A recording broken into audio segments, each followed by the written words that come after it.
So we continue for the discussion which we started regarding complex exponentials. So I would like to make it very clear here that a complex exponential e raised to st is a two-dimensional signal. It is a two-dimensional signal in which the independent variable is t, and e raised to st, instead of saying it to be v, it will give you a theme of voltage which is not actually two-dimensional. What we can also say is that in general, so the discussion of systems which are part and parcel of all possible disciplines in general is done on a hypothetical basis, but the simplicity of analysis what we get in the hypothetical case is very useful for us. Therefore, we can define a signal xt as in general a e raised to st, where a e raised to st, where a itself can also be a complex number. A, or to be very precise, instead of a we say c e raised to st. So what I am trying to explain to you is I am trying to prepare your mind to visualize something hypothetical. You are at an engineering college now, so we need not limit ourselves to the things which we see, but we must be able to visualize something which our eyes cannot see. So a signal xt is equal to c e raised to st. How we can think over it?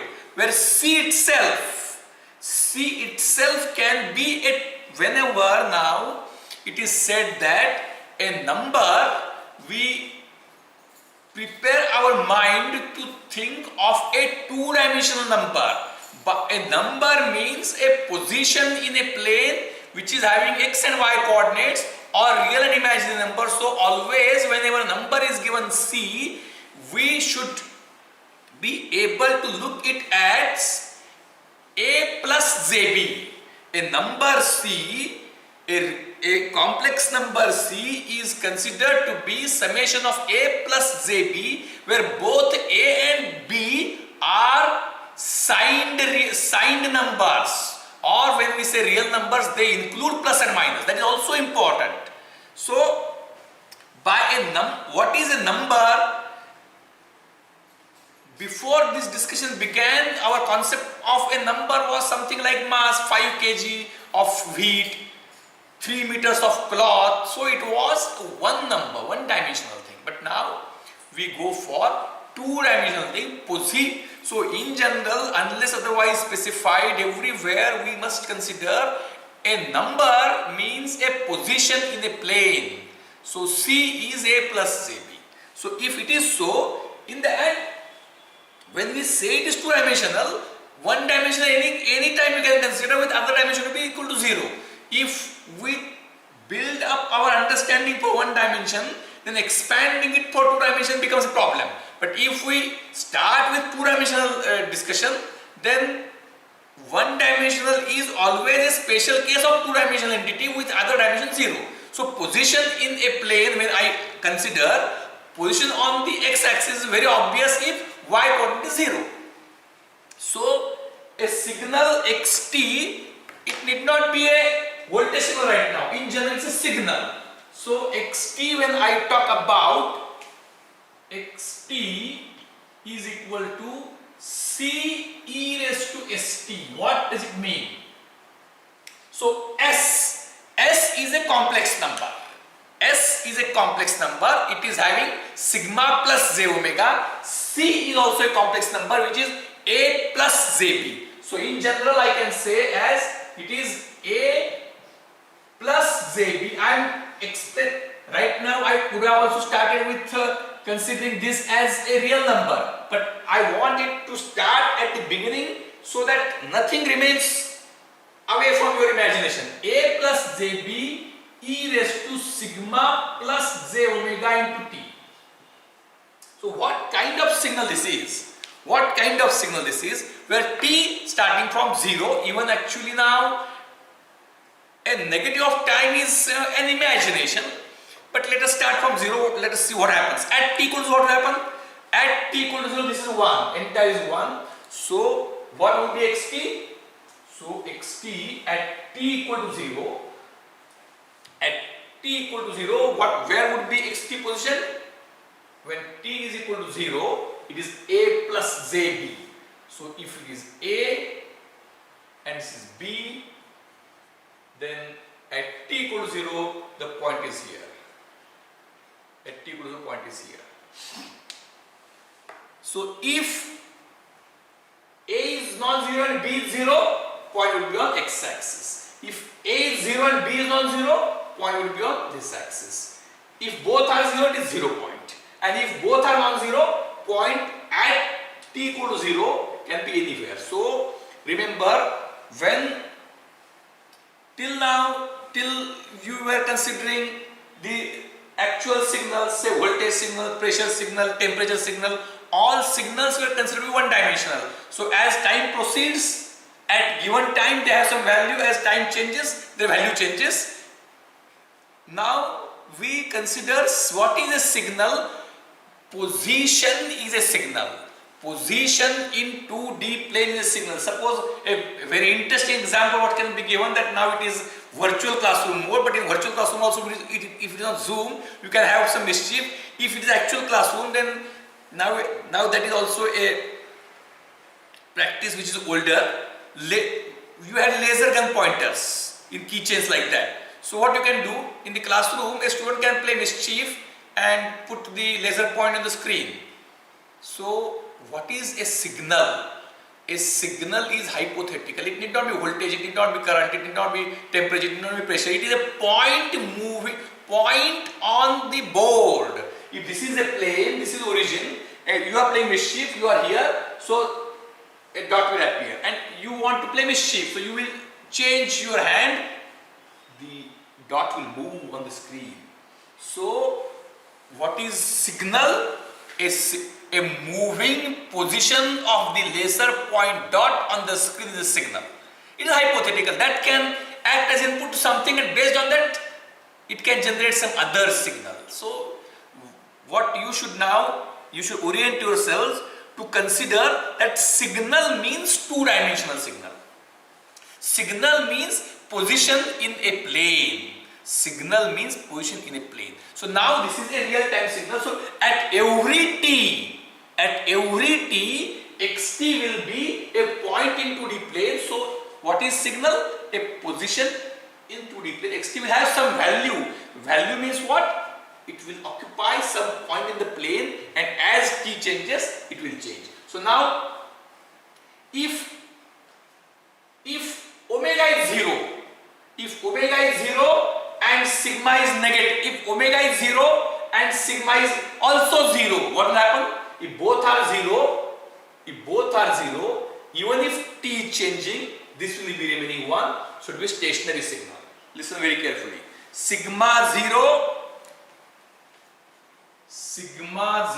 omega 0. Xt is stationary, it doesn't move. It is just like a train parked in a station. Train doesn't move. Stationary signal. Now, if omega 0, sigma negative, what will happen? If omega 0, sigma negative. If omega 0, sigma negative, now this is at t equals to it is here. As sigma is negative and t increases, e raised to minus sigma t will be at t equal to 0, e raised to minus sigma t is 1, and as t increases, e raised to minus sigma t will reduce from 1. So this it is a plus jb into something less than 1. So it will start, so the point will move from its initial position to 0. It will never achieve that 0. Why? Because each time it is origin. So each time it travels distance which is proportionate to remaining distance. So it asymptotically reaches, it will never reach 0. So e raised to sigma t is a e raised to sigma t, where sigma is negative, is a decaying signal. The initial position will come towards origin slowly in an exponential manner. It will never reach the origin. So it is decaying. If omega is 0, sigma is positive, what will happen? As sigma is positive, as t increases, e raised to sigma t will be more than 1, so it will expand, increasing signal.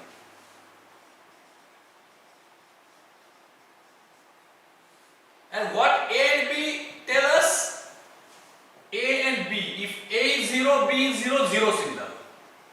If A is 0, if B is 0, if B is 0, A is positive or negative. If B is 0, A is non-zero, we can say.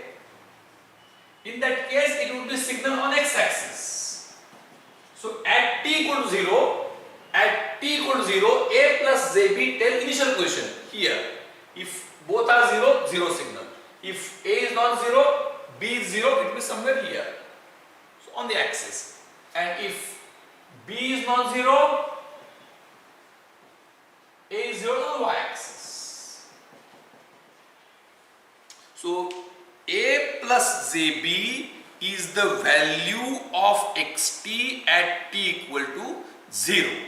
It is initial position.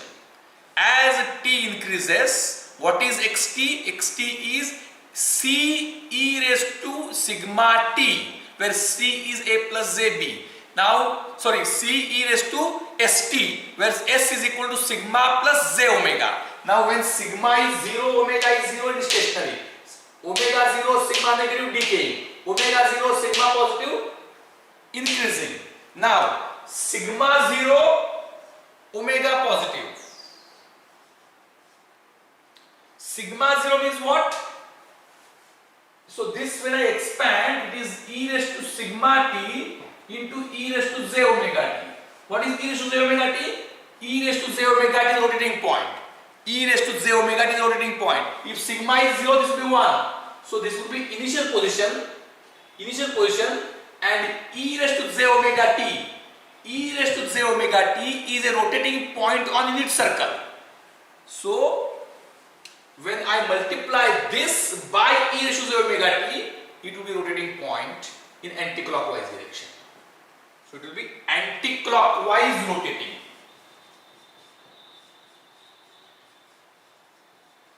If sigma is 0, omega is negative, it is clockwise rotating. If sigma is positive, omega is positive, it would be increasing rotating helix. It would be increasing rotating anti-clockwise. It will be increasing rotating anti-clockwise. If sigma is negative, omega is positive, decaying, rotating clockwise. Sorry, anti-clockwise. Positive. So initial position, sigma negative, omega positive, coming towards origin, will never reach origin. Sigma positive, omega positive, ever expanding helix. So e raised to st will give you all possible options for sigma and omega, whether 0, negative or positive. So there will be 6 combinations. For 0, 0, negative, positive. For positive, all 3. So 9 combinations, and you will be getting the. So what will be xt? Xt will be a signal which will move in an appropriate manner depending upon c, that is A plus j omega, and s. So c, which is a complex number, and s, which is also a complex. both of these complex is two dimensional. Both of these complex numbers will define what will be type of xt. So what is the most important thing here is that whenever, why it is special? It is special because remember this is xt. Voltage can't be such signal. Voltage is one dimensional. So we cannot have complex exponential voltage in reality. However, it is possible that if we take complex conjugates,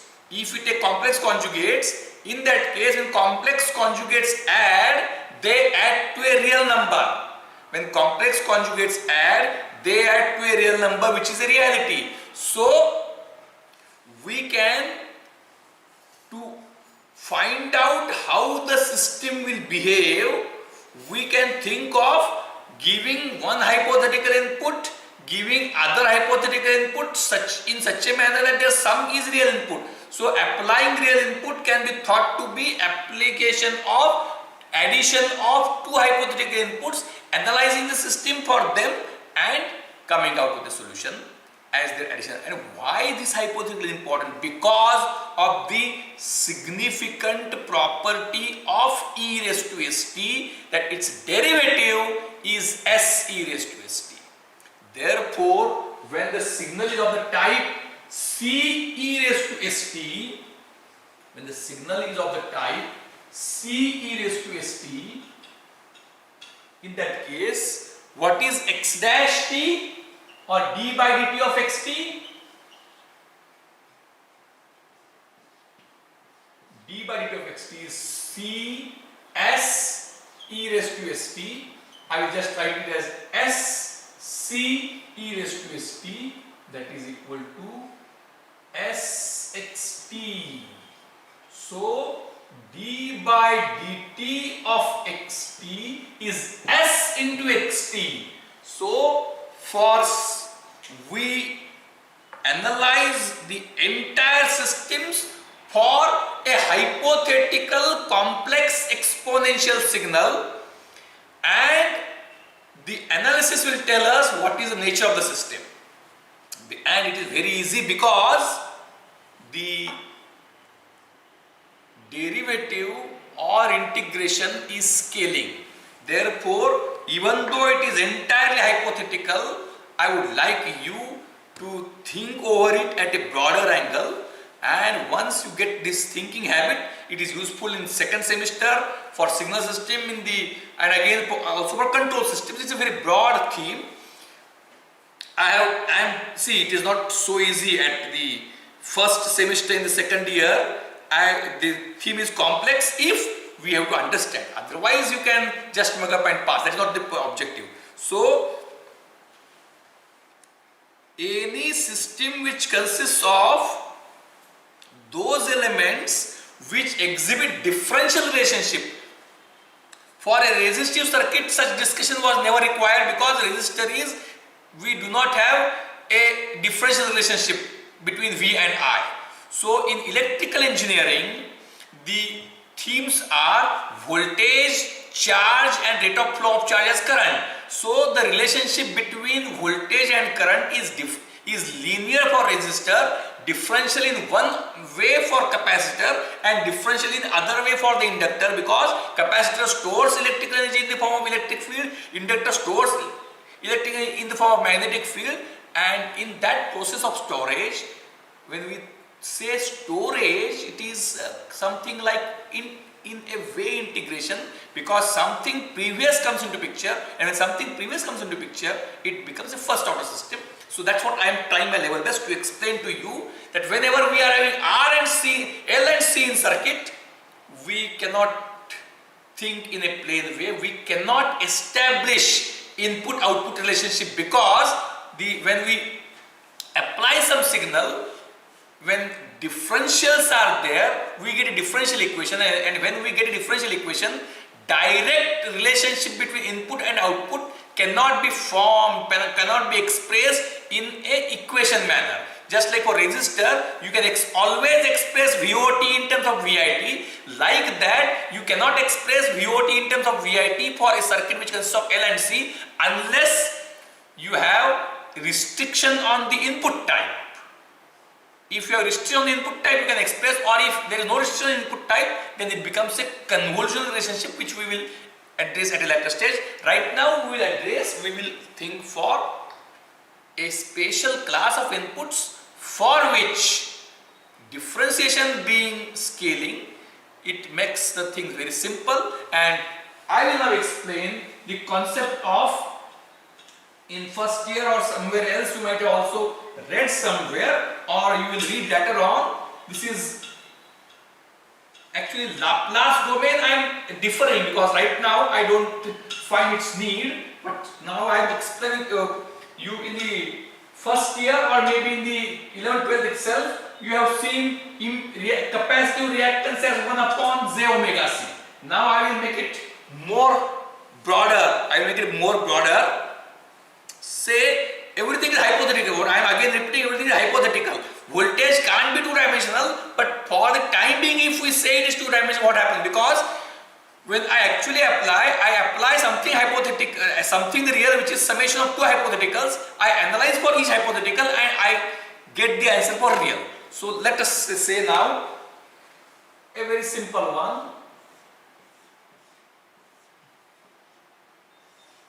Just what we say is, see, anyway you are very much used to it. When nothing is understood, still you go on learning, like that you assume this one. So if I apply a voltage as Vt, let us say for time being it can't be there, but let us say Vt is equal to capital V in Vst, I can say is capital Vs. I think S we don't use because there will be jumbling. I can say Vt as, let us say some value V1 e raised to st. Let, when I say let and when I stress on let, I know that it can't be there, but I am saying. So if, let us say that let V in t or let Vt, which is equal to e raised to st, V1 e raised to st is the input, and I have connected a capacitor of capacitance C, compute the current IT. We know that the current IT for the capacitor is C dV by dVt by dVct by dt. ICT is equal to C dV by dt. Here C is C given. Vt is V1 d by dt, to be very precise, d by dt of V1 e raised to st. V1 comes out C V1 S e raised to st. I rearrange as S C V1 e raised to st, which is equal to SC Vt. IT is equal to, here I see this same as IT because it is series circuit, only circuit. IT is equal to SC into Vt. So if I obtain ratio of Vt upon IT, it is 1 upon SC. So this is impedance of capacitor. To be very precise, impedance of capacitor is 1 upon SC, where what I get is, because e raised to st or V1 something into some constant into e raised to st is a special class of signal for which derivative is scaling, and as derivative is scaling, for resistor what we have got? For resistor, you have got a linear relationship between V and I. So directly you can get a ratio of Vt upon It or as R. But for capacitor, there is no linear relationship between V and I. So directly concept of ratio of V upon I is not universal for capacitor, but if the input is of the type e raised to st, means in general V1 something into e raised to st, in that case current will also be some other thing into e raised to st.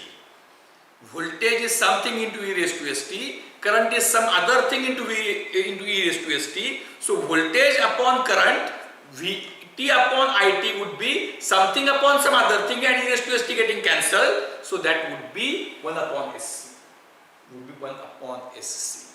So when S is sigma plus j omega, you have various options, various classes of the signal xt or Vt depending upon sigma and omega. St is sigma plus j omega. S is sigma plus j omega. So this one. Now similarly for inductor, what will happen? Similarly for inductor, if we apply this, then what is relationship between inductance is L? What is relationship between V and I? For inductor,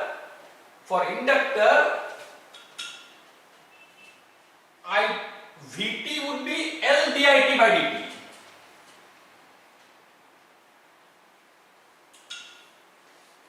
So Vt would be L dit by dt. So in general you can take dt on the other side. So and integrate. So It would be integral 1 upon L integral Vt dt. So what is Vt here? 1 upon L integral V1 e raised to st dt. So that is 1 upon L V1 e raised to st upon S.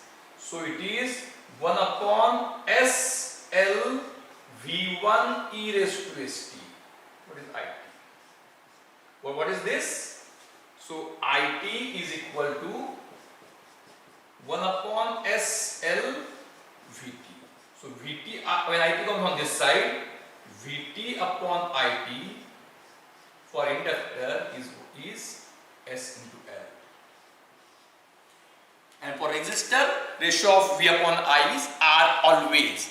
So when input is of the type e raised to st, what is impedance of resistance? R. What is impedance of inductor? SL. What is impedance of capacitor? 1 upon SC. And once you know this, any circuit you can find out by using all possible potential divider arrangements.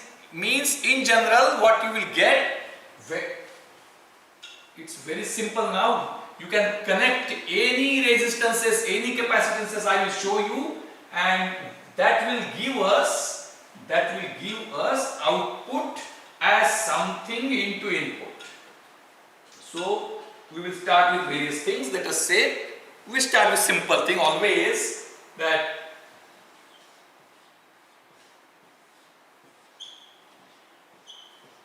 RC V in T VOT, this is my circuit.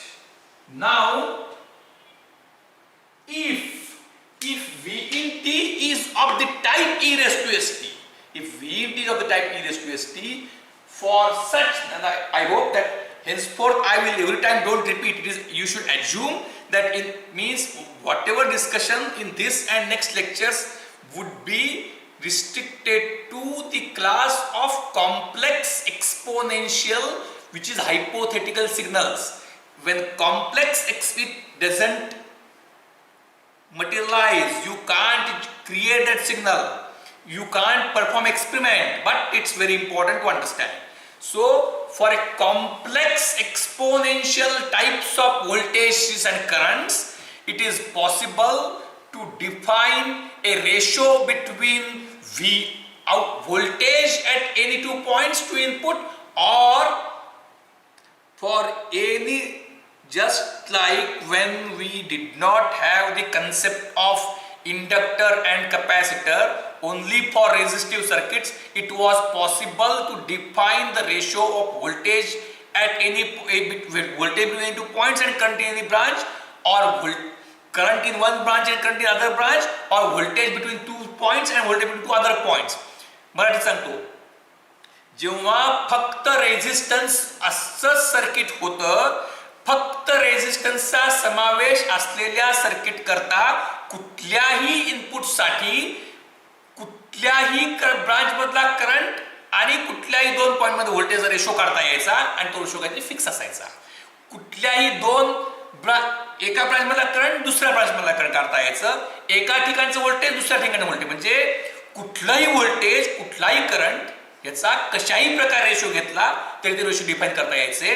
तसंच जरी सर्किटमध्ये are, L and सी घेतले तरी जर आपण complex exponential types of सिग्नलचा जर का विचार केला, कॉम्प्लेक्स एक्सपोनेन्शियल टाइपच्या सिग्नल करता म्हणजे E⁻⁻ टाइपच्या सिग्नल करता कुठल्याही पॉइंटचं व्होल्टेज म्हणजे कुठल्याही 2 पॉइंट मधलं व्होल्टेज आणि कुठल्याही ब्रांच मधला करंट, म्हणजे थोडक्यात सांगायचं तर कुठलाही व्होल्टेज कुठलाही करंट याचा कशाचाही रेशो काढता येतो. व्होल्टेजचा, व्होल्टेज करंटचा, करंट व्होल्टेजचा आणि करंट करंटचा.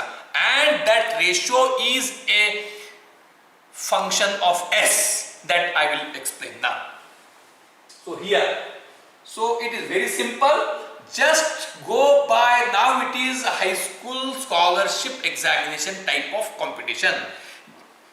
Whenever you see capacitor, put there as 1 upon SC. Wherever you see inductor, put there as SL. Wherever you see resistor, put there as R. That's all. So, and go by potential divider arrangement. R is impedance of R, S1 upon SC is impedance of capacitor, SL is impedance of inductor. That's all. Then it is high school, not high school scholarship arithmetic, somewhat higher level than normal high school. So, what is ratio of VOT upon VT? Voltage at output, voltage at input. This just by potential divider arrangement, Ohm's law, Kirchhoff's law, everything is applicable simply. This impedance upon this impedance plus this impedance. What is this impedance? This impedance is 1 upon SC. What is this impedance? This impedance is R directly. So VOT upon V in T. So or what I write? Output upon input. Output voltage upon input voltage is 1 upon SC upon 1 upon SC plus R. Multiplying numerator denominator by SC, it is 1 upon 1 plus RCS. 1 upon 1 plus RCS. This is called as HS. That is the transfer function of the circuit. What is transfer function? Transfer function tells us if I apply input, what transfer function tells us? Transfer function tells us a ratio which will transform a complex exponential input into output. म्हणजे complex exponential टाइपच्या input करता output भागिले input ह्याचा ratio काय असेल, that is the transfer function. And we now will compute will take various examples and compute transfer functions. I hope that it is high school scholarship level examination. I am just giving some examples. After giving some examples, you will understand how to find out the answers also for any other given circuit. Now,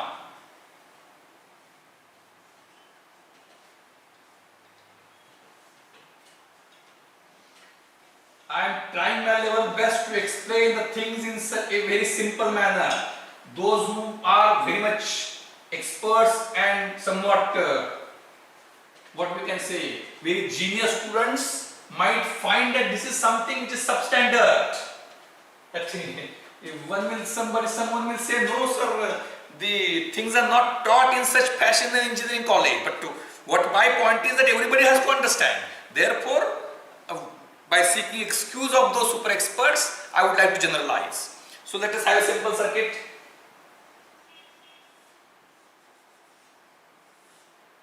One ohm, 1 ohm. And it is assumed that this input is output. So what is transfer function? 1 upon 1 plus 1, that is half. Is half. The next circuit.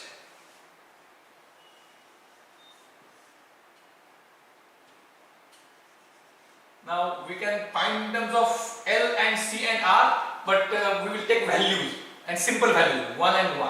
What is the output? What is HS? It's not very common. It's so simple. 1 ohm, 1 ohm. So it actually ohm also we did not write. We assume the units are in terms of their values in terms of their units. So resistance is ohm, inductor is Henry, capacitor is farad. So 1 and 1. So impedance of resistor is 1. So it is 1 upon 1 plus 1, that is equal to 1 by 2. Now for this, what is the scenario? This is 1 upon this is S plus 1. So that is nothing to compute further.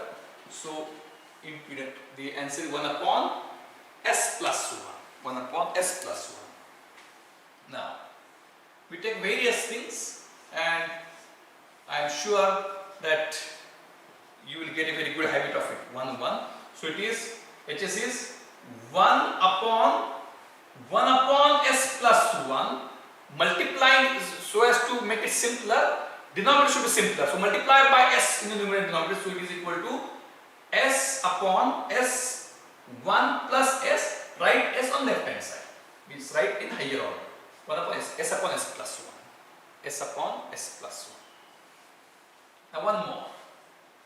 Our famous, we discussed but we put some values. Now it's again very simple. 1 and 1. So it is 1 upon S upon 1 plus 1 upon S multiplied by S. So 1 upon S plus 1. 1 upon S plus 1.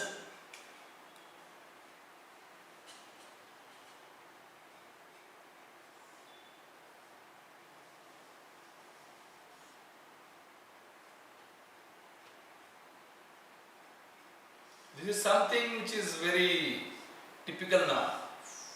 This one and this one. Those who want to compute on their own should put a pause button, compute and then check for the answer. Now for the values we take 1 and 1 right now. Not necessarily always, but right now we are taking.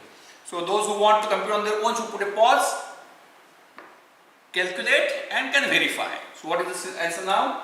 It is 1 upon S upon S plus 1 upon S. This upon this plus this. 1 upon S upon this plus this. S plus 1 upon S. Multiplying numerator and denominator by S, it is 1 upon S square plus 1. Very typical one. We will deal it separately later on. So now this, it is S upon 1 upon S plus S. So multiplying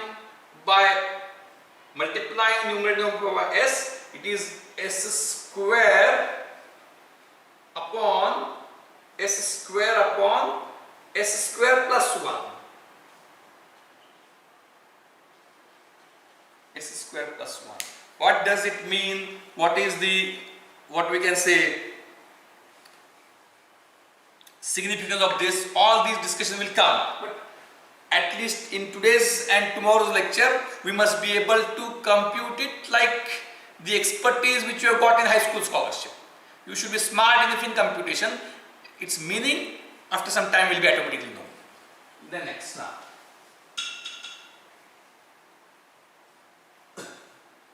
We will have multiple examples and you should become super experts. Now we take for known values. We will avoid in terms of RI because that unnecessarily becomes a huge computation. So we take values and based on that we compute and later on we can generalize any time.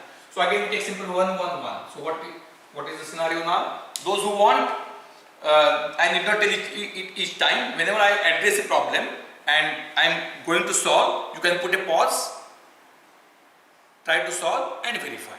So what will happen now here in this case? Again very simple. nothing great here. That is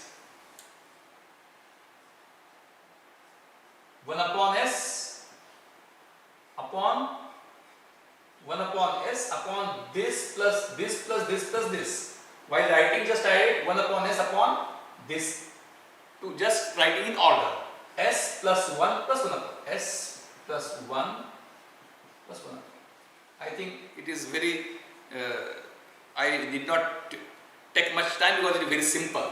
One of this impedance upon this plus this plus this, but while writing I write this plus this next and this. So 1 upon s upon this s plus 1 plus 1 upon s, multiply numerator denominator by s, we get 1 upon s square plus s plus 1.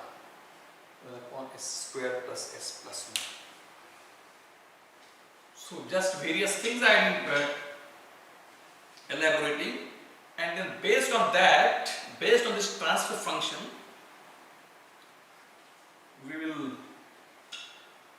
I will explain you what is its impact. What is transfer function now? If a question is asked, transfer function is nothing but, again, listen very carefully. For the components like inductor and capacitor which provide a differential relationship between voltage and current, if we restrict ourselves to a complex exponential class of inputs, then differential is scaling, and in that scenario it is possible for us to express output as some constant or some expression into input.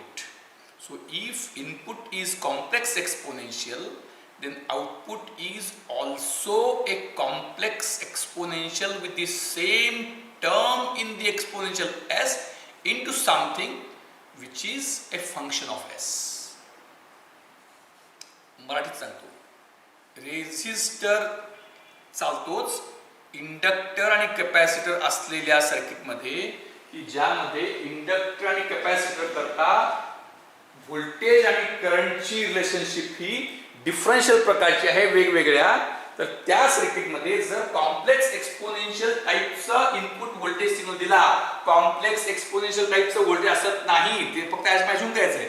जर complex exponential टाईपचा voltage signal दिला तर आउटपुटचा voltage signal हा इनपुटच्या voltage सिग्नलचा काही पट असतो, किंवा आपण आउटपुट इनपुटचा रेशो टाकू शकतो. Input something into e to st असेल तर आउटपुट सुद्धा some other thing into e to st असतं, आणि सम अदर थिंग अपॉन समथिंगचा रेशो हा function some expression of s असतो.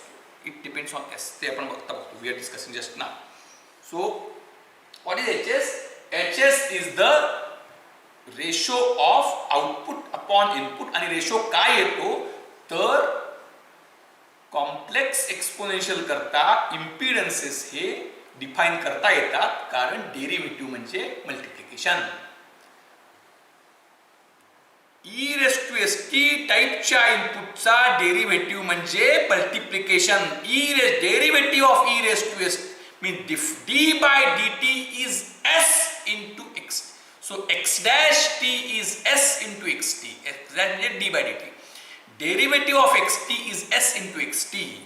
हे असल्यामुळं गोष्टी खूप सोप्या होतात. So now we go for next.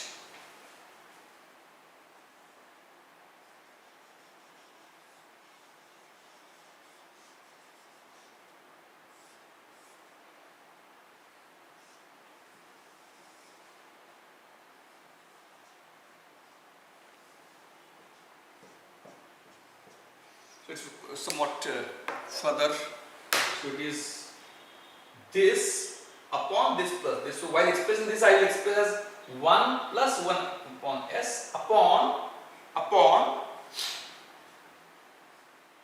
1 plus 1, this s plus 1 plus 1 plus 1 upon s. So it is s plus 1 plus 1. I write 1 plus 1 plus 1 upon s. Multiplying numerator and denominator by s, it is s plus 1 upon s square plus this is 2 2s s square plus 2s plus 1, s square plus 2s plus 1.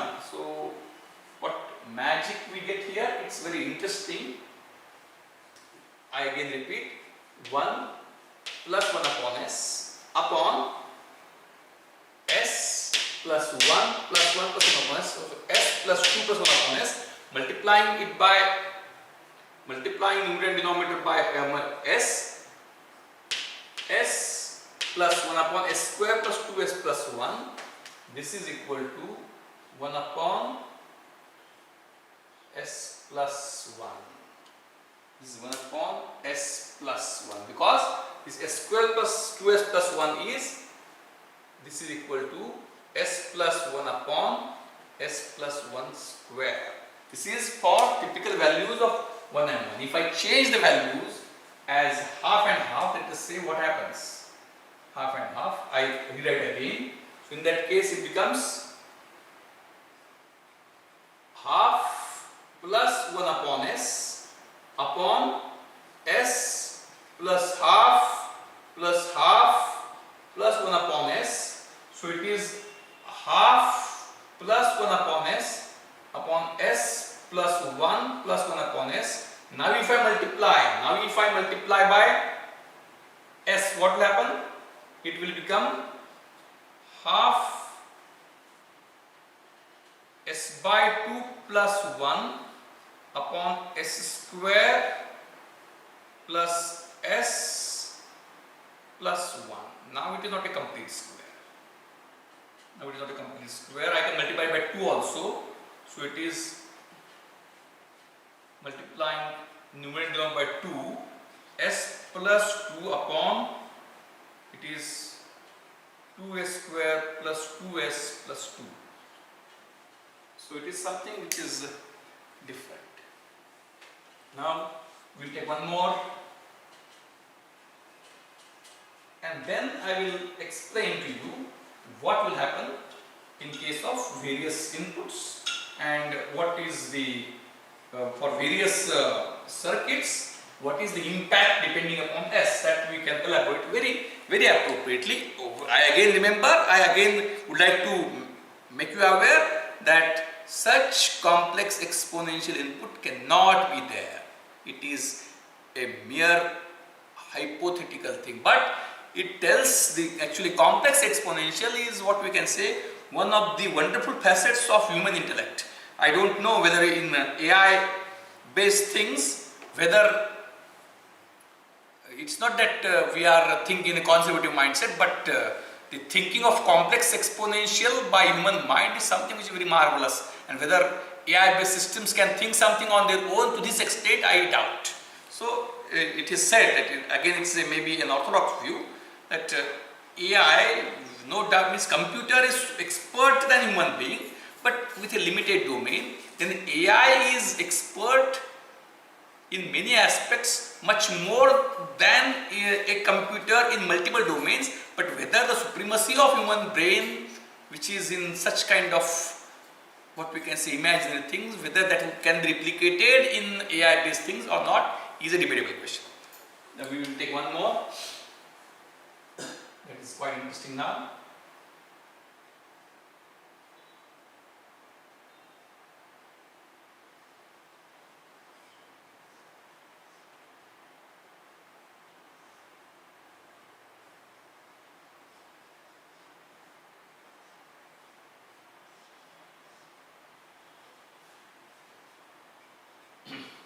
In fact, actually it is so interesting that you should be habituated to draw a circuit and find its transfer function.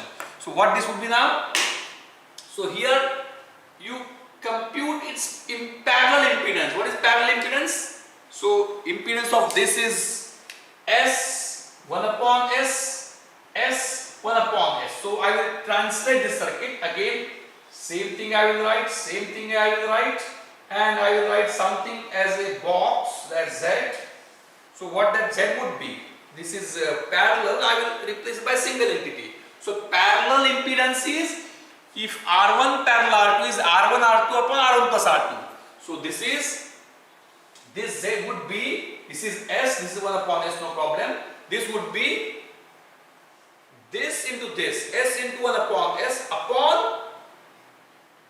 plus 1 upon S. So that would become 1 upon S plus 1 upon S. So this would be S. This would be the parallel combination. Remember what is the impedance?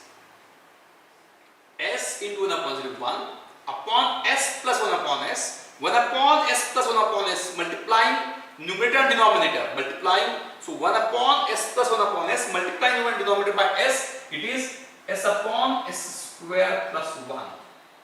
It is S upon S square plus 1. So what is the final impedance? Now final transfer HS, final transfer function. Final transfer function is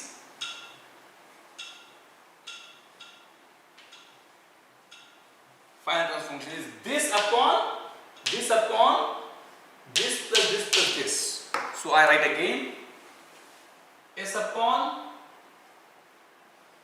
S square plus 1 upon this I write first S upon S square plus 1 plus S, oh no, I think I should write,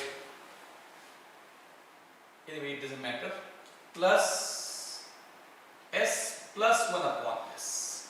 Now what is the scenario? It is denominator, so multiplying both numerator and denominator by S square plus 1, it becomes S upon this 1 plus S square plus 1 into this. So this is S cube plus S cube plus S, 1 plus S cube plus S, and multiplying this by this plus 1 upon S into S square is S, and 1 into 1 is 1 upon S. 1 upon S.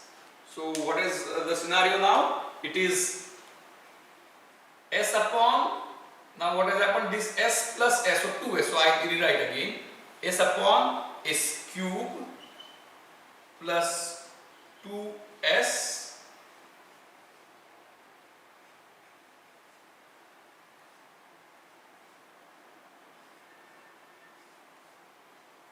plus 2S cube plus 2S plus 1 in the order I am writing plus 1 upon S. So multiply numerator and denominator by S again, it is S square upon S raised to 4 plus S cube plus, S raised to 4 plus 2S cube plus S plus 1. So this is the transfer function. Now what does it mean actually? Now that I'll explain to you in a very interesting manner. For various combinations of S, that is important because when we talk of